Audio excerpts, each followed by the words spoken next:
এই যে এত আয়োজন দেখতে পাচ্ছ, এই সব কিন্তু আজকে আমার বরের জন্য, কারণ আজকে ওর বার্থডে।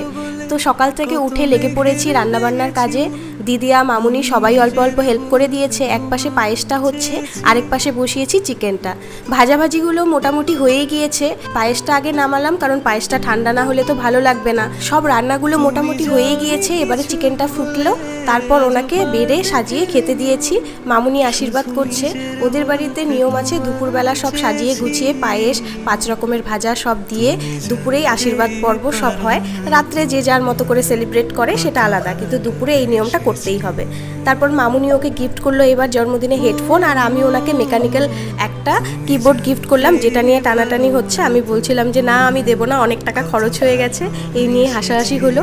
তারপর এক এক করে সবাই আশীর্বাদ করলো, আর আমরা সবাই ওকে একটু একটু খাইয়ে দিয়ে বিকেলবেলা আমরা লাঞ্চ করে সবাই মিলে বেরিয়ে পড়লাম একটু ঘুরতে। ফুলবাগান বলে একটা জায়গা আছে এখানে, সেইখানে আজকে গুড়িয়াকে নিয়ে এসেছি। গুড়িয়া তো প্রথম এসেছে আমাদের বাড়িতে ঘুরতে, আর আমাদের এদিকে তো ঘুরতে যাওয়ার মতো সেরকম কোনো জায়গা নেই, তাই ভাবলাম ওকে ফুলবাড়িটা ঘুরিয়ে আনি। এইবারে আমরা বিকেলে বাড়ি গিয়ে তারপর আবার রাতের আয়োজন করব। সবাই চলে এসেছে, অর্ণবদা, শুভমদা, লোপা, আমরা সবাই মিলে বেলুন ফোলাচ্ছি। আর এই যে আমাদের চিফ গেস্ট শুভমদা, ওনাকে এখন দেখা পাওয়াই যায় না, কারণ উনি তো এখন জলপাইগুড়িতে থাকে। খুব কম সময় আমরা একসাথে সবাই হই।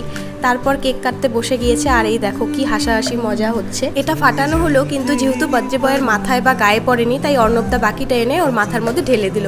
আমাদের এই চলতে থাকে, খুব মজা হয় আমাদের। আর এই দেখো, মানে আমার হাতটা নোংরা ছিল জন্য আমি ভাবলাম যে ওকে চাকুটা দিয়েই খাই, কিন্তু হাতের মধ্যেই পড়ে গিয়েছে। তারপর মামুনি কেক খাইয়ে দিল, সবাই একটু একটু করে কেক খাইয়ে। আর এই দেখো দাদাভাইকে প্রথমে মুখই খুলছিল না, ইয়ার্কি মেরে প্রথমবার এত বড় করে হা করেছে। আমি যেই ভিডিও অন করেছি তখন আর মুখই খুলছিল না। তারপর সবাই মিলে এই যে জোর জবরদস্তি কেক খাওয়ানো হলো।